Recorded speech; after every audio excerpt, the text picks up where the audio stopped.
Here we go. Hey, y'all, what's going on, man? Welcome to a brand new episode of Tariq Radio.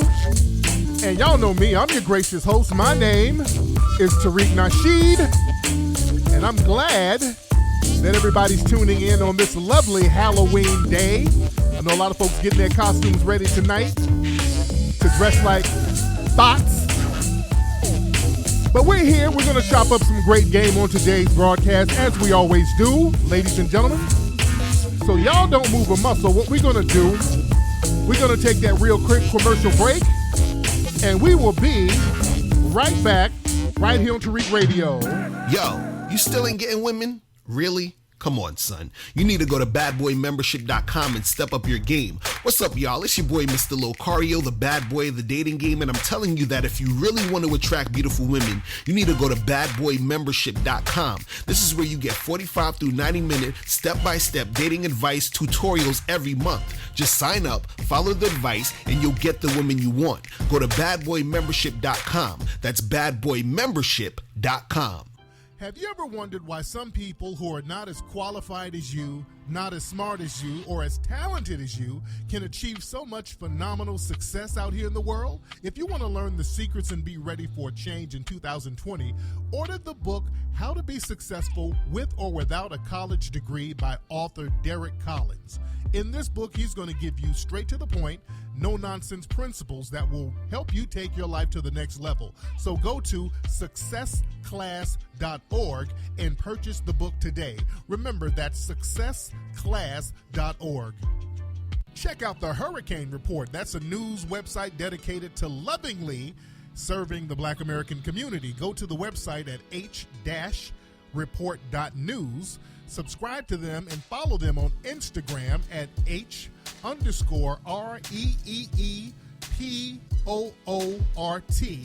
and at Twitter at TheHReport2. And you share the articles. You can purchase merchandise, donate, do a lot of stuff. So again, go to h-report.news. Shop at oxywellness.com to experience the natural benefits of what CBD can do for your health and well-being. This CBD brand called Oxygen has a THC-free friendly product line that addresses ailments like pain, inflammation, stress, and much, much more. You can also get on the distribution side by getting involved in launching your own CBD franchise today through the Oxygen brand. Follow them on Instagram at oxywellness to stay updated, and also go to oxywellness.com. That's oxywellness.com. Listen up, family. Black empowerment needs a uniform, and On Code Clothing is it. The On Code brand is exclusive, and it's not intended for general consumption, you dig? You got to be notified to appreciate this thing of ours, so don't hesitate. Go check out the latest gear for the season and get fly right from your phone. Be sure to follow On Code Clothing on social media for the latest deals. You can also subscribe to their website and get access to instant savings. So go on code and stay on code at oncodeclothing.com. Check out the website Free Game Alert by business coach Dave Anderson, a.k.a. Taz Daddy. You've seen Taz Daddy on tour with me. He's been on the road with me. He's been on The Breakfast Club, Forbes, Black Enterprise, CNN, spitting game on business and entrepreneurship for our people. Go to freegamealert.com so my man Dave can break the game down to you and help you grow your business.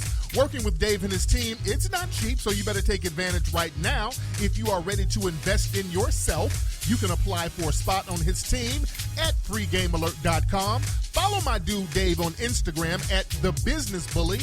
And again, check out freegamealert.com. Check out the book Surviving the War and College Roommates by author Lawrence Robinson. This book is guaranteed to pique your interest as it covers an ADOS veteran's transition from the military and war back to civilian and college life. It's a very easy read, and it's a comical book that you'll learn a lot of game from, and you'll learn how to maneuver through life and keep your game tight in this book. That's Surviving the War and College Roommates by author Lawrence Robinson, available on paperback on Amazon Kindle, and barnesandnoble.com online. In Washington, D.C., aliens descend upon the city and discover melanin. This man feels great. This man's essence is incredible. Are all the males on this planet like this? No, it seems to be only the men with dark and brown skin that have this. Join us for the new drug you can find on YouTube at The Urban Gods, spelled with a Z, channel on YouTube, premiering October 24th. The year is 2079. The futuristic nation of New Albion has been created to maintain a new racial apartheid system. There is a planned genocide that is going to target the nation's black population. A small group of black revolutionaries band together to launch guerrilla warfare attacks against their oppressors. Do they fail, or do they succeed? Find out the answer by reading the book Avoid the Machines, the new novel by author Scotty Vasco. Avoid the Machines, now available on Amazon and BarnesandNoble.com. You are now tuning into the legendary Tariq Nasheed. I gave a little blood on that bridge in Selma. On Tariq Radio. I say whoever threw that paper, your mom's a hoe. Yo, what's going on, family? We're back. Glad to have y'all tuning in right here on Tariq Radio. I hope everybody has gone to HiddenColorsFilm.com and got their copy of Hidden Colors 5. You can stream it. You can watch it live right away, or you can get the DVD, which is definitely preferable, and enjoy the movie. As a matter of fact, you can go watch the whole series, Hidden Colors 1 through 5, as well as 1804 at HiddenColorsFilm.com, ladies and gentlemen. Now what I want everybody in the chat room to do on YouTube, if you're looking at us on YouTube now, everybody hit that thumbs up button. Everybody hit the like button. Let's get this thing cracking like we need to get it cracked. It's almost 2,000 people in the room already. We just got started. So y'all hit that like button and then hit the subscribe button and hit that subscribe bell, ladies and gentlemen, so we can get it set off right. Oh man, a lot of stuff we're going to cover on today's broadcast. We're going to talk about leech culture. There's a culture of people leeching off foundational black Americans. We really got to talk about that. A lot of leeching goes on with black Americans. People leech off us. They benefit and get everything, and we get nothing but leech wounds. And this is something that we're going to have to address, because now we're getting codified and we're getting the leeches off of us, as we should have been doing a long time ago. But before I get into that, first of all, RIP to our brother John Witherspoon, Pops from the Fridays movies. That brother passed. Now, did they say what he died of? I know my brother was 77 years old. He's a Detroit legend. He's from Detroit, my birthplace.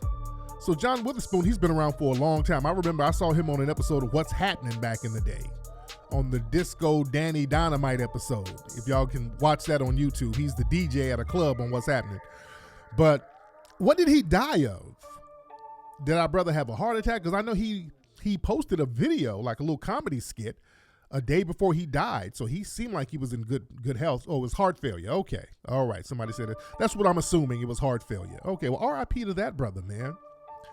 RIP to that brother, man. You know, we got to take care of ourselves. And again, I'm saying this. I was in the hospital yesterday. They had to do surgery on my foot.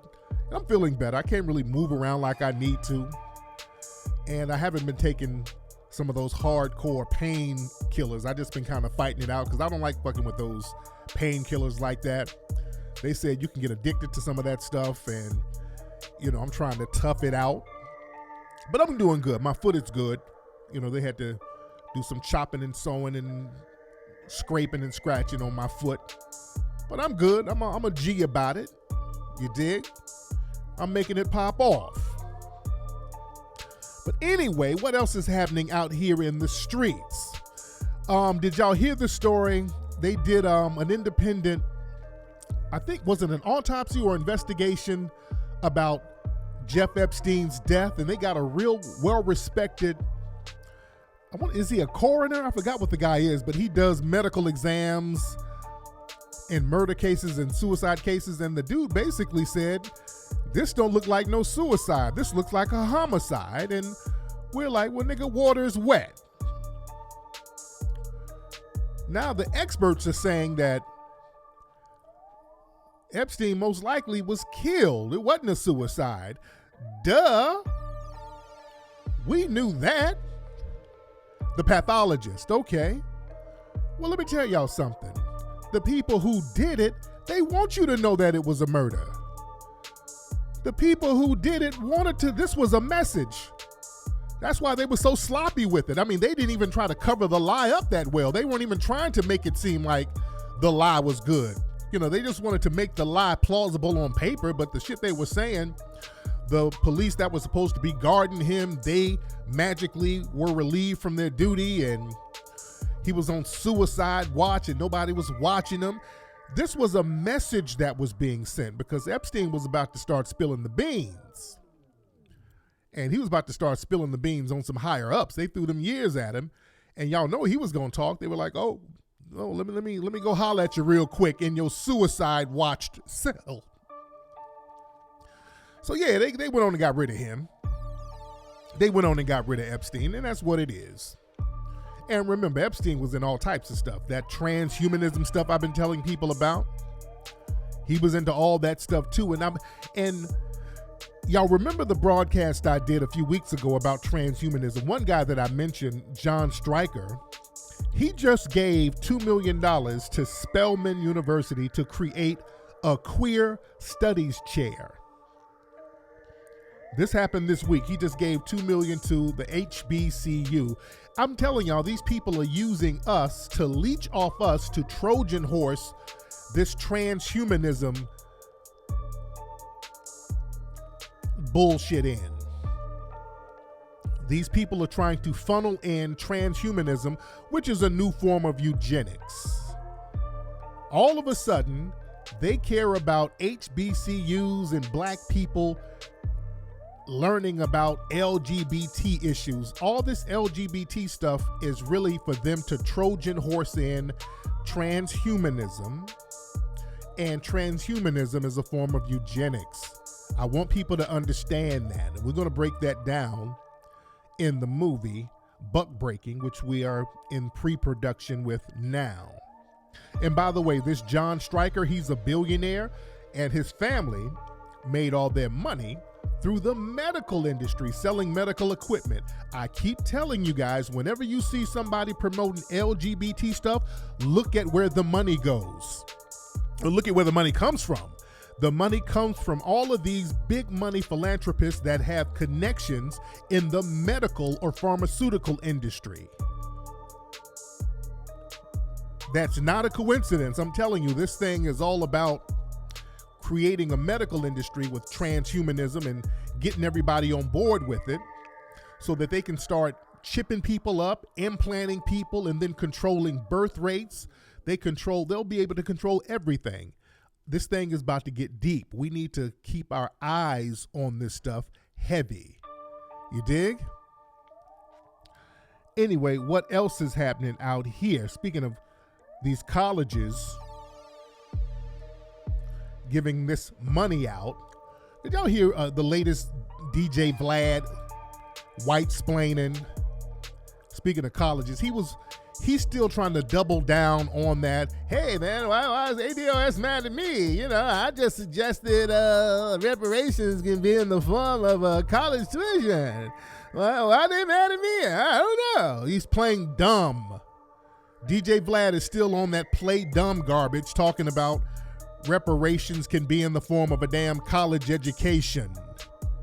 See, you got to watch these people with that Leech mentality. See, this man is a Russian immigrant who's been leeching off black culture, and they start giving us janky, stupid-ass advice that they know ain't gonna work because they think we're stupid as hell, and we're not. Let me play a clip of DJ Vlad talking this BS. Just listen to this.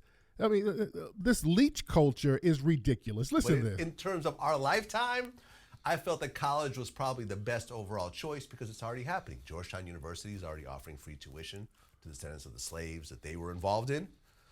A couple other schools are passing they're raising their tuition in order to give money back to, for slavery and so forth. And let me say this: there are some universities now. It was one university, I can't think of the name of it off the top of my head. Is it Princeton? I forgot the name of it. But they got their money from the slave trade, so they are going to offer a so-called reparations. And I told people, watch out for this. Somebody in the chat room, please help me figure out what's the name of that school. I think they were going to give like 28 million or 20 million, something like that. Is it Princeton?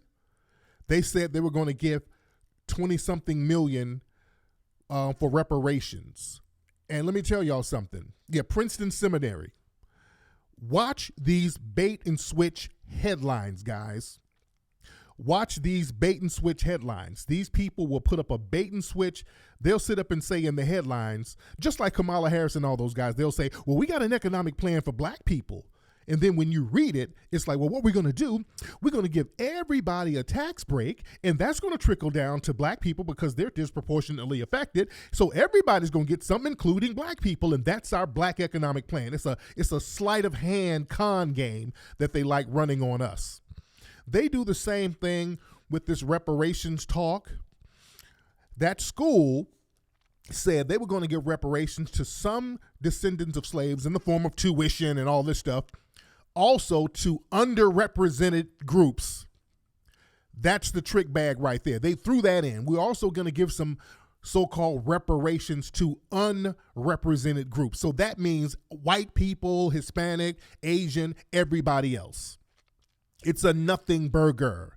It's a nothing burger, nothing burger, nothing burger. And the black people, I'm telling you, whenever y'all see that type of language, we're going to give money to descendants of slavery, and they don't be specific. We want them to be very specific. When you say descendants of slavery, we're talking about foundational black Americans, because then they'll try to start giving stuff to these immigrant groups. And let me tell you something. The minute we allow them to start giving money or some of the resources that were earmarked for us to some of these so-called black immigrants, they're going to extend that to the Hispanic, Asian, and everybody else. The minute we allow that, we have to shut that down from the gate. No immigrants get slave reparations in this country. You're not eligible to get slave reparations. You're just not eligible. If you're from the Caribbean, you have CARICOM. They're fighting for reparations for Caribbeans. We have no problem with that. You go over there and knock yourself out getting those reparations there. We're fighting for the reparations here for foundational black American descendants of slaves here. That's the only thing that makes sense. But the minute we allow them to start extending that to random immigrant groups, it's going to go to hell in a handbasket. It's going to go the way of affirmative action. Affirmative action was meant for foundational black Americans. We let them slip in the word minority. We let them slip the word minority in, and we don't get nothing from a damn affirmative action no more. Affirmative action, white women, everybody and their mama get it except black people. You understand? But that school, Princeton, they said they were going to give money to underrepresented people. So it's a nothing burger. It's a nothing burger. If these people are not specific, we just not going to rock with it. Now, let me play the rest of this Vlad stuff.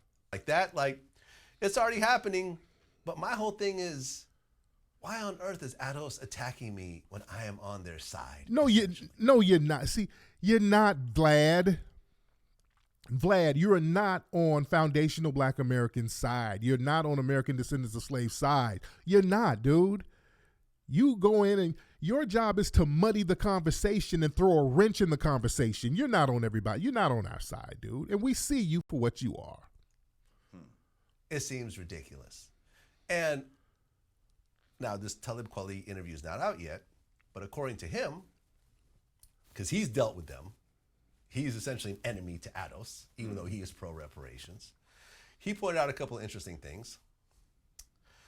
Atos was two people. The founders of Atos is Antonio. He's already, this is somebody who's a leech. Ados is not two people, you lying sack of shit. Ados is just an acronym. It's just a shortening of the term American descendants of slaves. We're talking about a lineage. It is not two people. Two people came up with the term, But ADOS is not two people. You're lying bastard. This is why we don't want you in the conversation, Vlad. You're deliberately lying and you're talking to people like they're stupid. Antonio Moore and Yvette Carnell.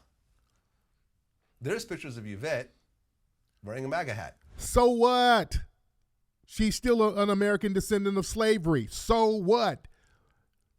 See, this is their thing now, pointing out certain things that Yvette and Tone has done. Well, they did this. They were with the Democratic National. They were with the Republican. They're still descendants of American slaves. So what? Don't matter what they do. That doesn't change the fact that their lineage goes back to slavery in this country. That nothing they do changes that. So talking over and over, they had a MAGA hat on. You're time wasting. You're time wasting. Who gives a shit what they did? That doesn't change the fact that they have a lineage. You know, I think I heard about this. I've seen the picture. Yeah. They took the video down. Right. So but there's a picture of her in a MAGA hat. So and she's on some real anti-Mexican immigration. Anti-immigrant. Mm-hmm. Anti-immigrant. Anti-immigrant. And Vlad is talking to Lord Jamar. Lord Jamar is my dude. Lord Jamar is going to be in my new movie, Buck Breaking. So I disagree with some of the stuff Lord Jamar was saying on here. That's still my nigga. He's from Guyana, I think. He's Guyanese. So a lot of people, they start talking this, well, ADOS is against immigrants. No. I don't even entertain that conversation. And that's enough of that Vlad thing. I don't even entertain that. What we do, foundational Black Americans, we give all these immigrant groups, people from the Caribbean and Africa, we're just giving them the exact same energy they give us. I don't want nobody crying foul. All we are doing as foundational Black Americans, we are giving people from the Caribbean and people from Africa and people from Spanish countries, Spanish-speaking, we're giving all of these people the exact same energy that they give us as far as immigration. They don't let us immigrate there. Why are we allowing them or fighting for them to immigrate here? They're not letting us or inviting us to immigrate to South America. Or they're not letting us or inviting us to immigrate to these Caribbean nations. They're not inviting us to immigrate in these African countries. Okay. So we're just giving you the same, we have the same stance on immigration as they have with Black Americans immigrating to their country. Same goddamn energy. They do not allow us to come immigrate there in large numbers. They're not cracking open their doors for us to come flying through. So we're just giving them that same energy. That's all it is. So now when we say, hey, we're not really going to start caping for a lot of folks coming over here because too many leechers are coming over here. In the last 50 years, it's been a lot of leech culture popping off, and everybody's eating and drinking off of our blood, and we ain't getting nothing out of it but leech scars. Now people want to cry foul. You dig? People want to cry foul, and cry foul. It is what it is. But we're looking out for a foundational Black American agenda. And let me tell y'all something. I mentioned this the other day talking about that Revolt Summit that they had out here in LA. And again, that was another nothing burger. That Revolt Summit was a nothing burger. I talked to some people who went there. It was like the panels were just rambling. They weren't really talking about anything substantive. They weren't talking about anything that's going to really, really benefit the Black community. It was just random stuff. I'm hearing that these panels were horrible. It was basically clout chase, take pictures with celebrities, basically a big old block party, drinking. I saw some shit where somebody was twerking on stage. Did y'all see that video that was circulating at the Revolt Summit? That some group was performing, and there's some chick jumped her ass on stage, her big flabby ass, and started twerking. And that chick, she's an immigrant. She's a Hispanic and Black immigrant. Yeah, they were up there twerking. Let me listen. This is why I've been wanting to do a Foundational Black American conference. I've been wanting to do that, and I'm still thinking about doing it. It's going to be a lot of work. That's why I want to make sure everybody's on board. If we do this, we're going to have to do it big, because we're going to have to get together and talk about a black agenda. We're going to have to talk about a black, and if we do the Foundational Black American Conference, I promise you there will not be no twerking. And for a long time, for almost a decade, I've been wanting to do like a Hidden Colors convention. I was planning on doing it about a decade ago, but then it was some bootlegging shit going down that I had to nip in the bud. So that stopped me from doing it. If y'all remember, back in 2011, like a decade ago, I was going to do a Hidden Colors conference for Black History Month. And some stuff behind the scenes went down, and I didn't get a chance to do it. But ladies and gentlemen, I really want to do a Foundational Black American conference. I want to do it in Atlanta. I would have to get a Kickstarter going, and I need the community to get involved in it, because we're not going to get the corporate sponsors that the Revolt Summit has. I mean, they had AT&T, Pepsi, and all. They had big name people putting money behind that nothing burger. And that's the point. You have these corporations that give big money, so they won't talk about anything that's going to benefit Black society. When you see all that big money flying around from them corporate sponsors, yeah, you're going to see some twerking and niggotry. You're not going to hear no real conversation. So we need to do our own thing. And a lot of people have been telling me to do this. I want to do it, but you know what I'm going to do? This is what I'm going to do. I want to have, if we do it, I'm going to put an if on there, because I'm still tossing the idea in my head, because I know how much work it's going to be. I know how much work it's going to be. But if we do it, and most likely we might,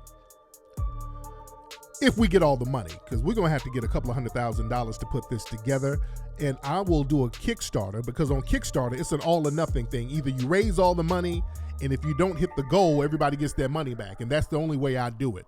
We got to get all the money to do it. And if we don't, everybody gets their damn money back, because something like this has to be done, and it has to be done right. I want to get a venue down in Atlanta. Atlanta's a nice central location that people from all over the South and the East, the Midwest can get to fairly quickly and easily. I need my Atlanta people to holler at me about some venues where we can do it. No, somebody said do it in Chicago. No, I do it in Atlanta. I like Atlanta's energy. I love Atlanta. I like the energy down there. Also, what I would need, I would like to get a panel, an organization panel of about 10 people to help me organize everything. I would need that. I would need 10 thorough people to help me get everything organized. So I have to chop up game with people, screen them, because if we're going to do it, we're going to do it right. So I would have to get a panel, an organization panel that will help me get everything organized. Also, what we'll do, some of the things that we will address, if we do the Foundational Black American Conference, I would definitely want to get Dr. Claude Anderson. I'd like to get James Small, Shahrazad Ali. I bring Riza Islam out. I get David Banner. These are some of the names I'm thinking off the top of my head. I would like Killer Mike to come through. And some of the things that we would talk about, we'll have a discussion about getting a black pack, about how we need to, and ways we can get packs together so that we can give certain folks if we want them to do our bidding. One thing we can address, we can talk about the pros and cons of Black Americans getting our own political party. We can have a panel where we can discuss how to help the homeless problem with Black people around the country. We can discuss on a panel ways to get a green book type of directory where we can find business owners who are Black around the country. And we can invite Black business owners around the country and everybody kind of network. We'll have a panel specifically for business owners These are ideas that I'm just throwing out. I want some more input on what we can do. I can have a directory of black health professionals. I can bring Tahuti down, Queen Afua down, and we talk about the importance of health. And then we'll start finding out who are the health professionals around the country so that we can click up and network with them. We can talk about using a black voting bloc to knock down these mandatory vaccine policies, ways we can do that. We can also spotlight independent black schools around the country. Also, we can start talking about black midwives that we can get everybody connected to so that we can curb the mortality rate with some of these births. We can also talk about getting a retainer pool to get black lawyers to handle certain things. So I'm just giving y'all some ideas where we can sit down and just have a nice think tank. Gus T. Renegade. Yes, I love Gus. So something like that. Those are just some things off the top of the dome that I would like to talk about. Some shit that nobody was saying nothing like that at the Revolt Summit. You dig? So I would like to bring black lawyers down. I'd like to bring Antonio Moore down. Is Alton Maddox still alive, guys? Y'all remember Alton Maddox from New York? Is he still alive?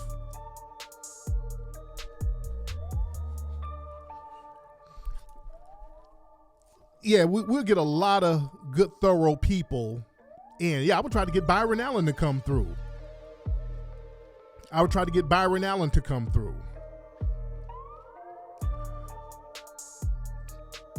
So, well, we're in here heavy right now, by the way. So, those are some of the things that we would try to get popping. Yeah, that midwife, because, yeah, our son Asir was birthed through a midwife. And that's very important. There's a lot of sisters out here dying on these maternity tables at these hospitals. So that's something we have to look into.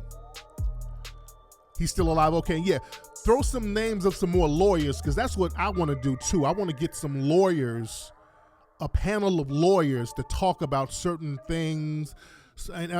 Lawyers who ain't on the coon train. Lawyers who ain't clicked in with these damn prosecutors where they make these little jive ass deals. We need some real lawyers that will drop some real game. So this is some of the stuff we're talking about. I would love to get, Jason Black and Professor Black Truth, because I know they're low key about their identities, but I would love to have them on it. That'd be great if they came through. That would be great. Somebody said Phaedra Parks. Man. But this is some of the stuff that I would love to put together, man. So if y'all really want to do it, again, I'm going to get a Kickstarter popping. And if we hit the goal, we'll do it. We'll do it to 2020. We got to do it in 2020. If we do it, I was thinking about doing it for Black History Month. That's too soon. So we'll probably do it. If we do it, I would say most likely in the summer, possibly August, right before the 2020 elections.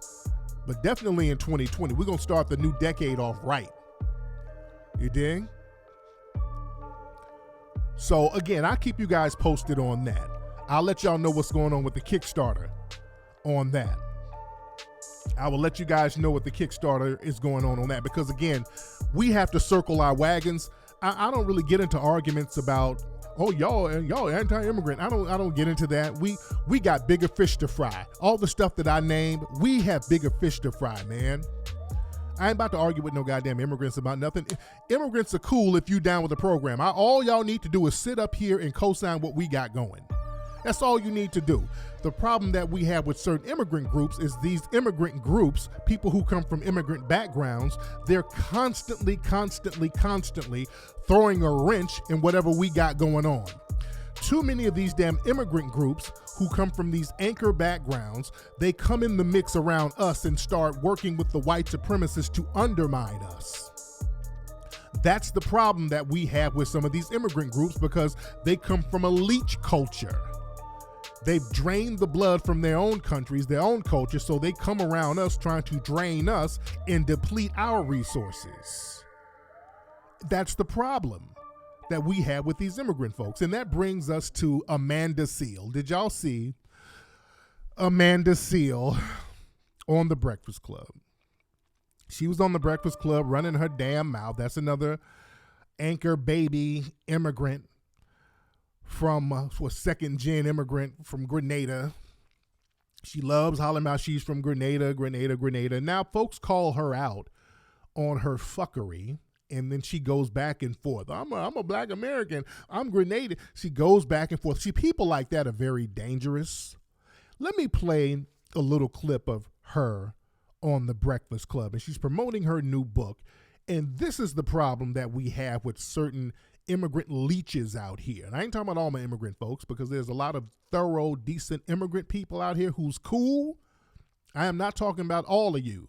I'm talking about the leeches that come from your culture. And every time we see a lot of fuckery with people putting targets on black Americans' backs, it's people with these kind of backgrounds. Now, yeah, somebody says she's crazy. And the thing is, somebody who's so not liked, it's interesting how she keeps getting a forum and they still give her the spotlight and they give her book deals. And this is a person who nobody really likes. And we have to understand a lot of these immigrant groups, they come through and they know how to get on the good side of the white supremacists and get them some nigger trinkets by throwing dirt on foundational black Americans. You understand? But this is her on The Breakfast Club. Like I first of all, I'm West Indian. So, and I'm from Grenada. It's called the Isle of Spice. Not just because of nutmeg, but we're spicy, you know. Mm-hmm. We're spicy. I saw it firsthand. I was there. I never said that. You know, I've had people do entire videos about like Amanda Seales thinks she's better than black Americans because she's from the Caribbean. I have never said. And she always sits up and throws shots at foundational black Americans. She has a whole history of doing this, and people are tired of it, and people have been calling her out on this. Anything even remotely resembling that. Also, I'm black American. My father is a nigga from Boston. You know, like the descendant of slaves from Arkansas. What are we fucking talking about? You'll learn that. Oh, God. And this is that anchor baby mentality. See, when she talks about Grenada, everything is just beautiful and spicy. But her dad, that's a nigger from Boston. So that just gives you an idea of her mentality. All right? In small doses. There you go. Like, I have never said I think I'm prettier than anybody because I'm light-skinned. Are you fucking really? Okay. Like, even when we talk about... Okay, her voice is so goddamn annoying, and there's only so much of this I can play. But she goes around with all of this stuff. She's been doing this stuff. She's hopped in my mentions years ago talking greasy. I had a problem with it because she just randomly hopped on my damn timeline talking about, hey, I heard you got a problem with black women. What the hell are you talking about? I heard you got a problem with black women. You don't like black women. I'm like, my wife is black. What are you talking about? Where did you get that from? Then we blocked each other. Just random shit. I'm like, why are you lying? Are you hopping? I don't even know you. And you corny and unfunny. You dig? But this chick, even her coworkers don't like her. You know, she got banned from a party, and she's been whining about this for months. She's running around acting like she's Sojourner Truth. She's running around acting like she's Huey P. Newton. She's comparing herself to Huey P. Newton and all this stuff because she got banned from a damn party. So this person is ridiculous. But people don't like me for... Listen, she's talking about why people don't like her. People don't like me for the reasons that they don't like themselves. So people don't like her because they don't like themselves. She's up here talking about people don't like her because she's very light-skinned. This is a delusional person. And a lot of these people who come from these island cultures, they have some kind of privilege complex. They grow up being told that they're somehow better, but they had to run from these little funky island places that have failed, and they got to come over here and leech off us, and they come up with these little delusions. It's real weird, but these are the people that undermine us all the time. I think some people don't like me because of how I've approached certain situations with them personally. I think some people don't like me because of information or, you know, gossip that they've heard from other sources. Mm-hmm. I think some people don't like me because I'm very light-skinned and they feel I have no place to speak about the black woman experience or about the black experience or to the black experience. I think some people don't... Is she on the narcotic? Is she on the goddamn narcotic? She ain't even that light-skinned. The hell is she talking about? You ain't that light. She act like she's like you can pass for white or something. You can't. The hell are you talking about? You ain't even that light-skinned. when Negroes think that, oh, I'm just such a mulattress, I'm very mulatto, I can pass for white, and people just don't like me because I'm almost white. It's that type of thing. Well, you ain't that fucking light skinned. There's a lot of light skinned black people. We're used to light skinned black people. That ain't it. The hell are you talking about? She keeps hollering about how light skinned she. Well, I didn't say I was pretty just because I'm so light skinned. Sit your ass down. You know, people like this are funny style, nigga. People like this are very dangerous. People like this are very dangerous. And this is why we don't like people like this getting in our conversations. When we talk about what black Americans need to get, we don't need somebody in here hollering about how light-skinned they are and they're from the island and they're spice. We don't need that bullshit-ass conversation. That's why we don't want you in our damn mix. But my dad is a nigga from Boston. Well, go sit down with that nigga and get out of our mix. Anchor babies, that don't give you a pass to get into our conversation and infiltrate it. Because that's the problem. Historically, these anchor babies come around the native people and try to undermine the native people. You dig? That's the problem. And in her book, somebody was posting up some chapters on her book, and she got some stuff in there talking about rape culture, and she's shouting out Tarana Burke and all this stuff. So she's one of these people who go around dog whistling to white mommy and white daddy to throw her some bones by talking about rape culture in black American society, homophobia in black American society. That's another thing. Her and Tarana Burke and all these folks, notice all these people who come around, who's the puppets of these white organizations and these white corporate groups running around talking about black rape culture, black sexual harassment culture in America, homophobia in black Americans. I want y'all to notice the common denominator is these people all come from immigrant backgrounds, almost all of them. And they come from countries that has a history of rape culture, pedophilia, and homophobia. For Amanda Seales to run around talking about rape culture and homophobia in black American society, this woman is from Grenada. She has a Grenada flag on her page. These people, just like Tarana Burke, she's from a Caribbean country, they never talk about all the pedophilia and rape in their Caribbean homes. What they do, they run from these nations of pedophilia and filth and come over here and project all their bullshit onto us. Remember, this is the woman who accused, I'm talking about Amanda Seales, she falsely accused an innocent black man of some sexual improprieties. This woman falsely accused a black man of some sexual inappropriate behavior. That's very dangerous. But she's from Grenada. I want y'all to go to Google. Look up the countries with the highest rates of rape in the world. Do that right now while I'm talking, because we're going to bring the receipts. Look up countries with the highest rates of rape. Grenada is in the damn top 10. They be raping like a motherfucker in Grenada. Grenada has a sexual predator problem, child rape problem, and when they come around us talking about black people are homophobic, in Grenada, in Amanda Seales' country, homosexuality between men is illegal there. Do y'all know that? Homosexuality between men on that island, it's actually illegal. You go to jail for that shit. But we're homophobic? No. Let me tell y'all something. Homophobia in black American society is non-existent.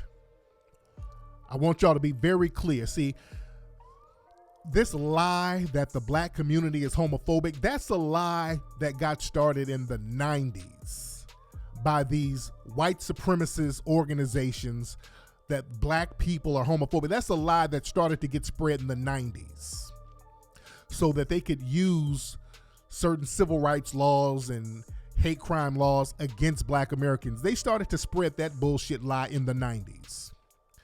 Black Americans, foundational Black Americans, we are the least homophobic. We're not homophobic at all. There is zero homophobia in Black American society, and there is no rape culture or pedophile culture in Black American society. There is none. Now, in Grenada, I posted up a whole bunch of links. They had to get a task force to stop all the rapings and the pedophilia out there, especially in those Caribbean cultures. Because places like Grenada, many of them just kind of recently got extradition treaties with the U.S., so a lot of the pedophiles would go out there, like Jamaica and Haiti and all that. A lot of these countries didn't have extradition treaties in the 70s, going into the 80s, so a lot of the pedophiles would go out there and hide out. There's a reason why Jeff Epstein had his island out there in the Caribbean. He had they called his island Pedophile Island. That's why he had it in the Caribbean. There's a reason why they do all that shit out there. He had a whole island, Pedophile Island.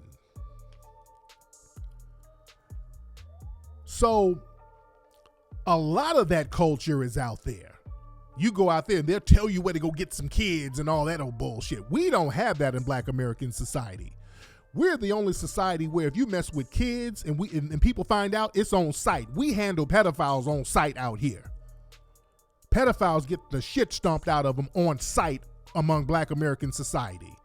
No other group can claim that. It ain't on site with all these other folks.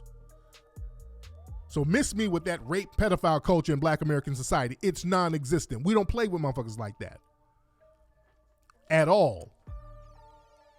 And that homophobia lie. Number one, Black Americans, we don't have laws that punish people for being gay. We don't have organizations that go against gay rights, whether they do in white society. There's dozens of organizations in white society whose specific goal is to be against gay rights. There's several groups in white society. We don't do that. Black Americans don't do that at all. So whenever people talk about homophobia in Black society, notice they never have any proof. The only thing they can do is point to some name calling. When somebody called me a sissy, they called me a punk when I was in school. Everybody gets called names in school. Name calling ain't no damn homophobia. Nobody's denying you a job. Nobody's denying you living spaces. Nobody's mass incarcerating you. Nobody's putting a law against you that's going to criminalize you in Black society. Name calling ain't homophobia. If you want to talk about homophobia, being denied certain things, that's in white society and other cultures and Caribbean culture. Hell, over there in Africa, in certain countries, they'll kill your ass in the streets for being gay. Black folks don't do that. Y'all not going to put that on us. We don't do none of this stuff that all these other groups do. Black Americans don't do that whatsoever. We're the most tolerant people, and we always been that way.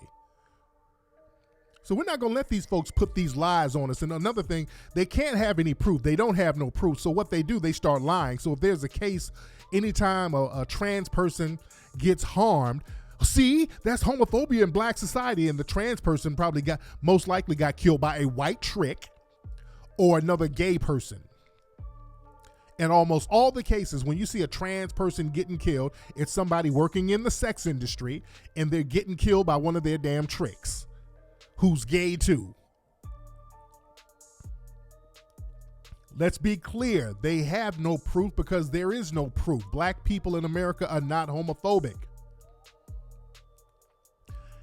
But when you see a lot of blue check Negroes on Twitter running around talking about, hey, any of y'all, and they're real random when they do this. I've seen a couple of Black celebrities do this, trying to show out for white people. Hey, if any of y'all Black people is homophobic, y'all need to unfollow me right now.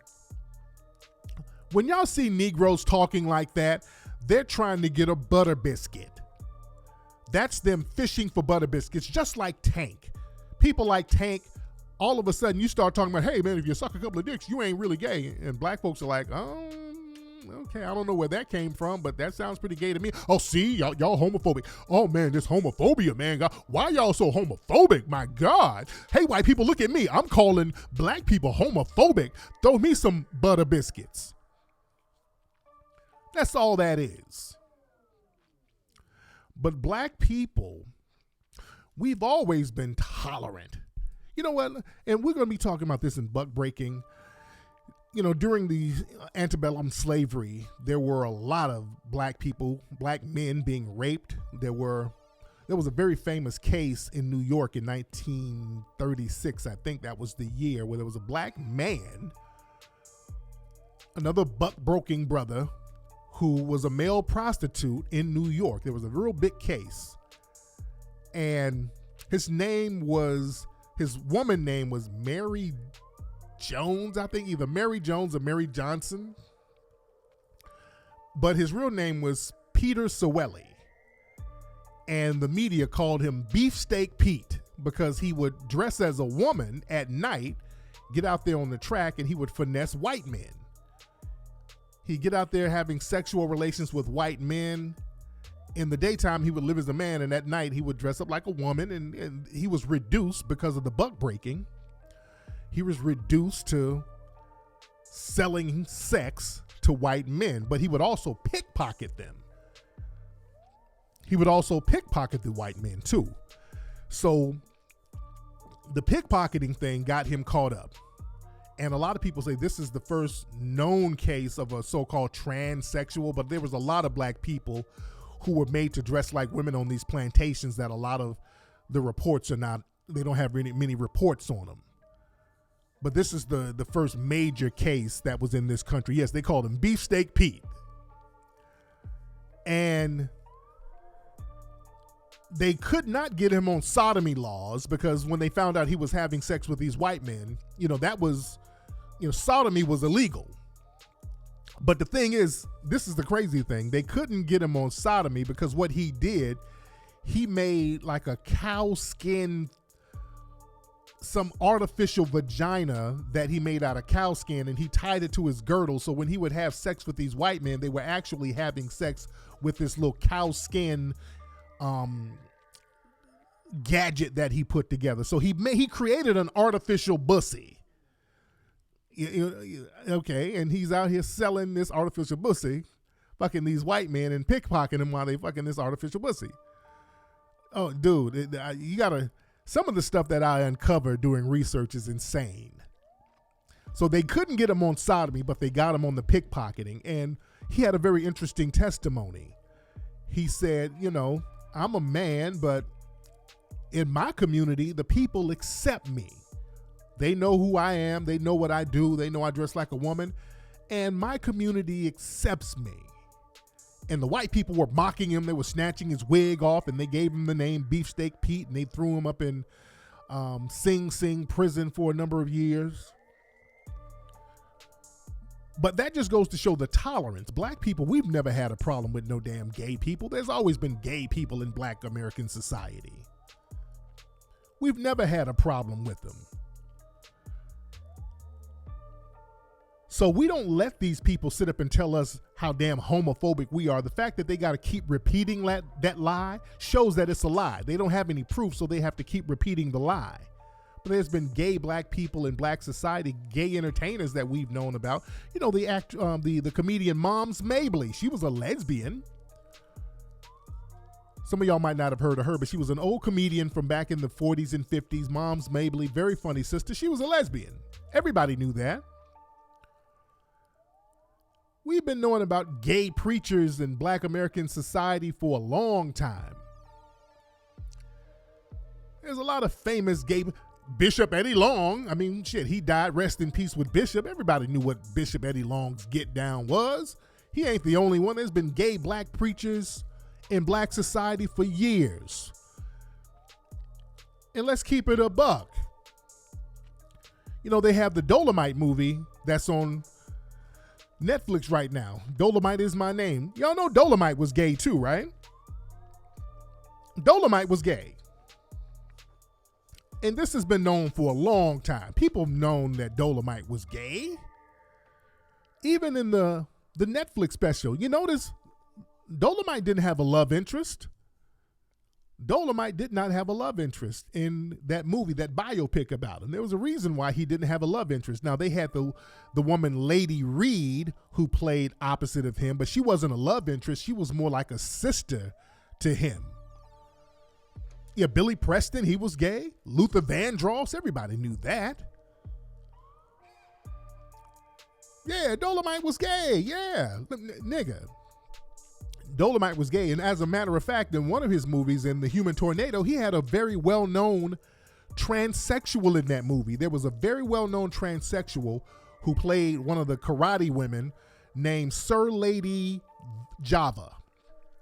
If you look at the movie Human Tornado, you'll see Sir Lady Java in the movie. Now, Sir Lady Java looked just like a woman, but Sir Lady Java was a very well-known transsexual on the LA club scene. And in the Dolomite, she's in the Dolomite movie doing Kung Fu, but Sir Lady Java was known around LA. She went to, he promoted himself as a he-man, a female impersonator. So he people in LA accepted him. He went to different clubs in LA, and there were a lot of other celebrities that were rumored to have had relations with Sir Lady Java. Sir Lady Java, I think he might have had a little relationship with Red Fox. I know he worked at Red Fox's club, and the police tried to shut Red Fox down because he had this female impersonator there, and it was a whole big thing. And as a matter of fact, I think this was the person that Richard Pryor had sexual relations with, because Richard Pryor was bisexual too. Everybody knew that. Richard Pryor made jokes about having sex with dudes. In Richard's book, Prior Convictions, he talked about being with a transsexual for 2 weeks. He was having sexual relations with this transsexual who looked like Josephine Baker. And I'm thinking that it was Sir Lady Java. This was the person he had a relationship with. You dig? So I'm just letting y'all see how black people in America, we've always been tolerant of that. It's been around. We don't make a big deal out of it. It is what it is. Yeah, I hate to ruin everybody's childhood, guys. I'm sorry. There's a lot of people out here that was gay. That a lot of folks, there's a lot of folks out here that it's kind of been known on the streets. You dig? There's a lot of folks out here that people, it is what it is. We ain't tripping on it. Yeah, Sir Lady Java is still alive, I think. Yeah, Sir Lady Java is still alive. But it is what it is. But again, we're not going to let people throw dirt on our name. And this is why I like the fact that we're codifying, we're circling our wagons, we're telling our narrative, we're not letting people continue to leech off of us, we're getting the leeches off of us, we're shutting a lot of stuff down. Just like that Harriet movie. Now that Harriet movie comes out tomorrow, ladies and gentlemen, and they are already projecting that this film is going to flop. They know that the film is going to flop because of pre-ticket sales. They can tell whether a film is going to do good or bad based on the pre-ticket sales. And this Harriet movie, I guess the pre-ticket sales are garbage. They think this thing is probably going to make around $6-7 million, if that, which is a flop, basically. This opening weekend, the numbers are coming in real low. And understand, opening weekend is, your shit got a hit on opening weekend, because that's where you're going to do your big numbers, and everything else after opening weekend, the numbers are going to go down. So they're already talking about the opening weekend ain't going to be no more than 6, 7, 9 million at the most, and then it goes down from there. You dig? So now they're trying to get in front of the flop, because they've been trying to promote Cynthia Erivo so heavy. They've been trying to use her as a tether against Black American society. So they're trying to explain why so many people have a problem with her. Is it because she's a woman? They tried to play the woman card. I'm like, she's playing Harriet Tubman. So why would anybody have a problem with her being a woman playing Harriet Tubman? That don't make no damn sense. Which Viola Davis should have played Harriet Tubman. But they got Cynthia Erivo, and nobody's feeling it based on her anti-foundational Black American rhetoric. But family, I read a review about this movie. It is a black woman who wrote this review. Let me read this review about the movie, and now you'll see why I'm happy that nobody's supporting this garbage. This is a review. When young Harriet sees her overseer coming to sell her away from her husband and family, she has an overextended makeout session with her husband. I think he's played by another British black actor, by the way, before she runs away. Another moment requiring Harriet to act with a sense of urgency is after she escaped from freedom and discovered that bounty hunters have come to Philadelphia to return black people who escaped from slavery. While all the other escapees are piling onto a ship to go to Canada, Harriet asks them to wait a minute while she goes to say goodbye to her friend Marie, played by Janelle Monáe. Though the choice makes no narrative sense, surely Marie would understand why a fleeing Harriet couldn't say goodbye at the moment. It's soon clear the reason Harriet nonsensically returns to Mary's home is to bear witness to Mary's murder by an overzealous black bounty hunter played by Omar Dorsey. So in this movie, from what I understand, you don't see a lot of people being killed by the white folks, but they got the bad black person in here. They got a big bad black man. So the black woman gets killed by a black man, played by Omar Dorsey. And Omar is my dude. I know Omar Dorsey, very good actor, and he's a foundational black American from what I understand. Now, they made sure to have a foundational black American play that. Yeah, he's from the show Queen Sugar. Omar's a very good dude. He was in Django. He's been in a lot of movies. So that usually they put him as the big black guy. He's a big old brother, but real good dude, very good actor. So they got the black dude as the bad guy in this damn movie. Let me read some more of this. It says, the murder of this black woman was especially brutal, considering up to that point, Lemmings, the director, chose not to display much of the physical violence of slavery in order to focus on the psychological and emotional trauma of black people suffered at the hands of white people. So in this movie, you don't show white people really harming black people physically. The only time you really get to see a black person getting harmed is by another damn black person, a black man. This is some old shea butter bullshit, man. So now the black man is the bad guy and Zaddy is more tolerable. Let me read the rest. It's also interesting that in the hell that the white supremacists built, the big bad of Harriet is a black man. While it's great to see Dorsey's range outside of the lovable character he played on Queen Sugar and When They See Us this year, making him a black bounty hunter hell-bent on killing Harriet for money is certainly a choice.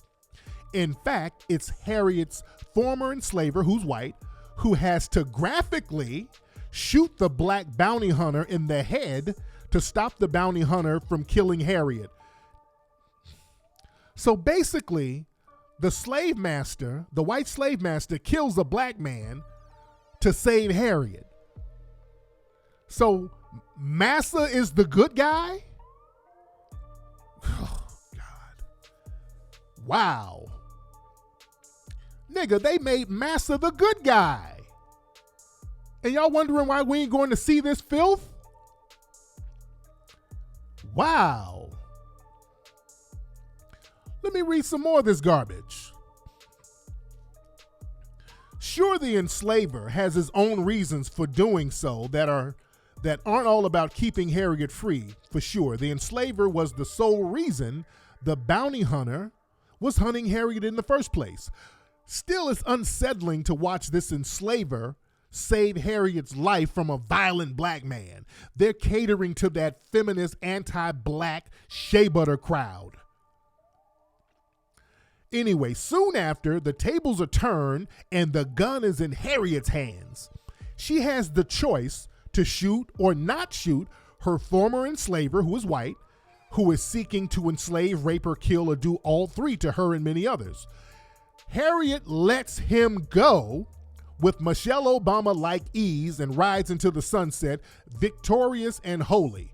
Killing white supremacists on screen isn't quite what this movie revolution is about.